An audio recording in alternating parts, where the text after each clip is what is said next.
Welcome back. By now you have probably understood that our main goal is to detect coronary heart disease as early as possible. We believe that the APGram is the best method to detect and measure this underlying cause of coronary heart disease, and that the systolic shift of an aortic echo wave is the main underlying cause of coronary heart disease. In this brief review, we will link together several key factors. To simplify our presentation, we will use semi-quantitative concepts instead of precise numbers.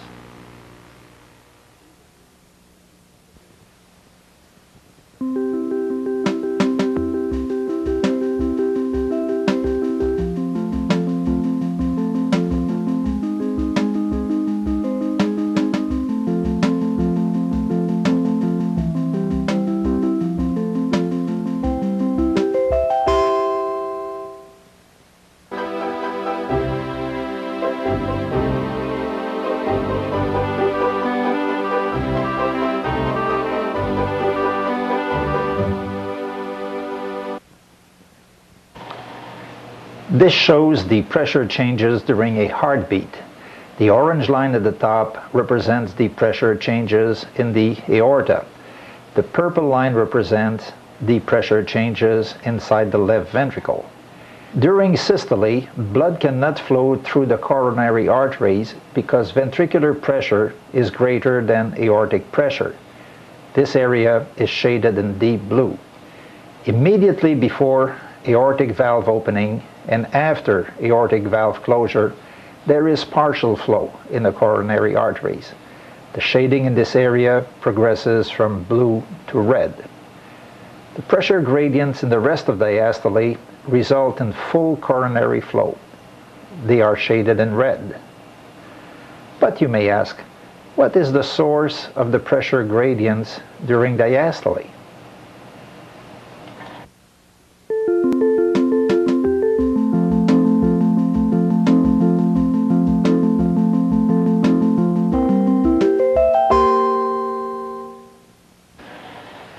The top portion of the previous graph represents the arterial pulse wave. Notice that the ascending limb of that pulse wave corresponds closely to the ventricular pressure changes. The descending limb, however, has a very different slope, not at all symmetrical with the first one. This is because the arterial pulse wave is the sum of two different pulse waves. There's a primary forward-moving wave created by the action of the left ventricle and a secondary backward-moving echo wave created by the reflection of the primary wave from peripheral resistance sites.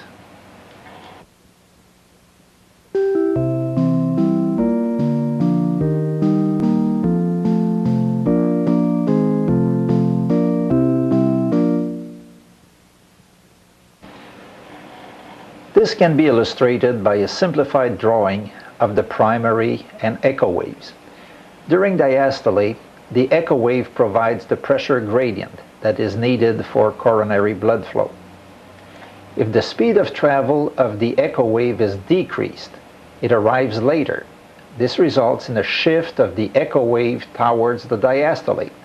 This is the period when excellent coronary blood flows are possible, because ventricular pressures are low. If pulse wave velocity is increased, on the other hand, the echo wave returns sooner. This results in a shift of the echo wave towards the systole. This is the period when coronary flow is decreased because ventricular pressures are high. If pulse wave velocity is markedly increased, there is a further shift of the echo wave towards the systole.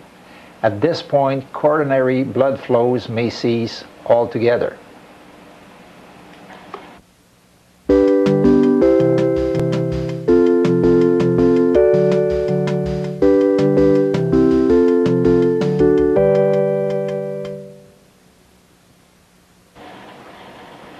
We will now look at the results of progressively greater systolic shifts of the echo wave.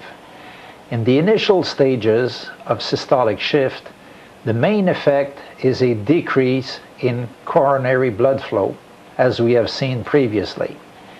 In more extreme stages of systolic shift, we have further reductions in coronary flow, accompanied by an increase in systolic blood pressure as the echo wave merges almost completely with the primary wave. When the systolic shift has resulted in a large enough decrease in coronary blood flow, symptoms of coronary insufficiency appear.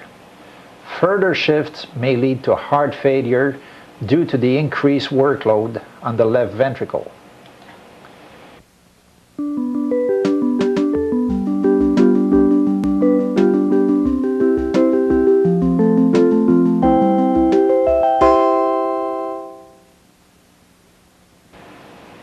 This is a three-dimensional view of equal increases in systolic shifts.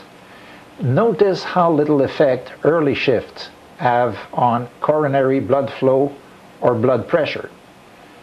On the other hand, with each further increase in systolic shift, the changes do not just increase linearly, but appear to multiply and compound rapidly in terms of coronary flow decrease and increase in blood pressure.